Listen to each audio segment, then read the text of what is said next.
bonjour et bienvenue sur Médien TV. La CEDEAO a choisi le nouveau président nigérian Bola Ahmed Tinubu pour pour occuper le poste de sa présidence tournante pour les 12 prochains mois. Cela dans un contexte d'évolution des transitions démocratiques ou des transitions militaires dans la plupart de ces pays, comme c'est le Burkina, en Guinée et au Mali, mais aussi dans un contexte de tensions politiques dans un pays comme le Sénégal. Quels sont donc les enjeux de la présidence Tinubu à la tête de la CEDEAO? On en parle avec notre invité. Il s'agit de Arin Zouzi, il est analyste politique depuis Bruxelles. Bonjour à vous, Arin Zouzi. Bonjour Oumar, bonjour à nos téléspectateurs de Médien TV. Alors, finalement, Bola Tinubu n'aura pas qu'à s'occuper des tâches qui l'attendent au Nigeria, mais aussi il sera au premier plan dans l'espace CEDEAO. Oui, c'est un exercice auquel ont toujours été rompus les chefs d'État nigérians à chaque fois qu'ils ont eu l'opportunité de présider l'organisation sous-régionale, avec évidemment le pragmatisme anglo-saxon que l'on reconnaît volontiers aux Nigériens. Nous verrons comment est-ce que les choses se mettront en place. Et d'ores et déjà, le nouveau président en exercice va plutôt s'inscrire dans une dynamique de continuité avec un souci de l'évaluation, du suivi, sans contrainte aucune ni pression sur les différents acteurs concernés. Nous en parlerons. Alors justement, quels sont les grands dossiers qui attendent le désormais actuel président en exercice de la CEDEAO? Alors, il y a bien évidemment la situation dans les trois pays qui ont fait d'un coup d'État entre 2020 et 2022. On pense évidemment au Mali, au Burkina et à la Guinée, même si, il faut bien le dire, les situations sont sensiblement différentes. Et d'ailleurs, on le voit dans les conclusions de ce sommet de la CEDEAO. Ces trois pays s'en sortent plutôt bien, il faut bien le dire. Si l'on prend le cas du Mali, par exemple, il faut savoir que l'UEMOA s'était déjà penché sur la levée des sanctions qui avaient été prises en janvier 2022. Et puis, il y a cette perspective annoncée d'une réintégration du Mali dans les organes décisionnels de la CEDEAO. C'est plutôt une bonne nouvelle pour le Mali. Pour ce qui est du Burkina, qui est aussi confronté à une situation sécuritaire préoccupante, il y a un chronogramme qui avait été soumis à la CEDEAO et qui avait, reçu l'assentiment des organes de la CEDEAO, en sachant par ailleurs que la pression pour des élections dans un contexte sécuritaire troublé ne devrait pas, dans les prochains mois, contraindre ou en tout cas obliger la CEDEAO à prendre de nouvelles fonctions. Ce serait une manière de décourager un processus qui, malgré les difficultés, semble aller dans la bonne direction. Pour ce qui est de la Guinée, qui n'a pas les mêmes contraintes sécuritaires que le Burkina et le Mali, la situation est tout à fait différente, même si, c'est vrai, une frange importante de la société civile, mais aussi de la société, donc de la politique, des partis politiques, exige un dialogue national inclusif, en dépit du fait, évidemment, que Mamadi Doumbouya semble traîner les pieds. Mais dans l'ensemble, on peut dire que ces trois pays sortent peut-être pas renforcés, mais en tout cas, le pire est derrière eux, même si les difficultés persistent, avec une pression beaucoup moins importante que lors du dernier sommet. Alors, vous avez évoqué les cas du Mali, de la Guinée et du Burkina. Il y a aussi un contexte régional globalement très tendu avec ce que l'on a observé au Sénégal ces derniers mois. Alors, comment la CEDEAO devrait-il gérer ce cas-là particulièrement? Alors, je pense qu'il est beaucoup trop tôt pour se faire une idée sur la manière dont la CEDEAO va, se comporter par rapport à la situation interne au Sénégal. On rappelle bien évidemment que les élections ont lieu dans 7 mois. On sait que officiellement le président Macky Sall n'a pas l'intention de briguer un troisième mandat, mais on sait aussi qu'il va y avoir une forme de recomposition politique, à commencer évidemment par sa propre majorité, Benno Bokk Yakaar, où il y a effectivement eu déjà des petites tensions, notamment avec Idrissa Seck et Mimi Touré qui ont pris leur distance, pour ne pas dire qu'ils sont effectivement partis. Et puis vous avez évidemment une lutte de succession qui doit se mettre en place, mais qui pour l'instant n'a pas encore donné, on va dire, de résultats probants, puisqu'on sait plus ou moins que Amadou Ba, l'actuel Premier ministre, pourrait effectivement avoir le profil intéressant pour briguer la succession de Macky Sall. Et il y a aussi Abdoulaye Daouda Diallo qui n'a pas dit son dernier mot. Là, nous sommes effectivement parmi les prétendants. Et puis, vous avez aussi les repentis, d'une certaine manière, ceux qui, sur le papier, auraient été, disons, exclus du processus électoral à cause justement de condamnation les interdisant de briguer, comme d'ailleurs le précise l'article L29 du Code électoral du Sénégal, mais qui pourront effectivement y participer. On pense naturellement à Karim Wade et à Khalifa Sall. Et puis, il y a le cas de Ousmane Sonko, l'outsider, celui dont on parle toujours et dont on s'interroge sur la participation effective à ce scrutin. Je pense qu'il serait souhaitable que tous les candidats potentiels puissent y prendre part, afin que le retrait annoncé de Macky Sall n'apparaisse pas comme une manœuvre qui soit destinée, par exemple, à empêcher tel ou tel. Alors, en tout cas, le cas du Sénégal qui donc intéresse apparemment au-delà même de l'Afrique, ce sera un des dossiers à suivre. Donc, pour le nouveau président en exercice de la CEDEAO. Alors, on a évoqué les cas de ces pays où il y a les transitions et le cas du Sénégal. Au-delà de tout cela, les dossiers d'intégration régionale, les menaces sécuritaires, sur ce plan-là, pensez-vous qu'il y aurait du nouveau avec l'actuel président en exercice?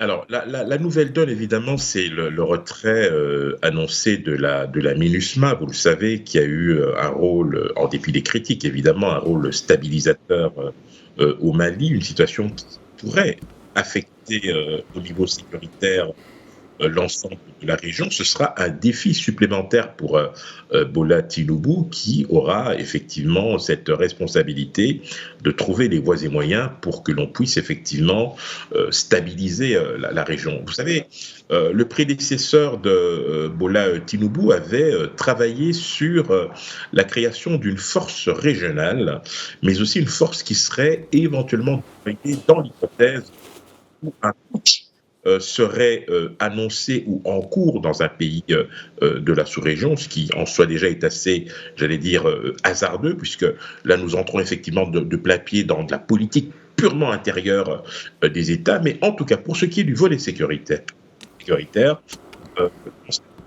l'exercice de la CEDEAO avait effectivement sans y parvenir sur la fameuse création de cette force régionale. Mais on peut effectivement s'interroger sur le projet dès lors que vous avez d'autres qui n'ont jamais fait leurs preuves et qui n'ont jamais fait l'objet d'une évaluation sérieuse. Alors, qu'en est-il des aspects économiques? Parce que ça fait des décennies qu'on parle de cette monnaie de la CEDEAO. D'autres dossiers d'intégration sont là, notamment dans le cadre de la ZLECAf. Cela en rappelant quand même malgré tout que la CEDEAO est l'une des zones, ou même la région africaine la plus intégrée. Quels sont les pas en avant que l'actuel président en exercice pourrait être appelé à concrétiser?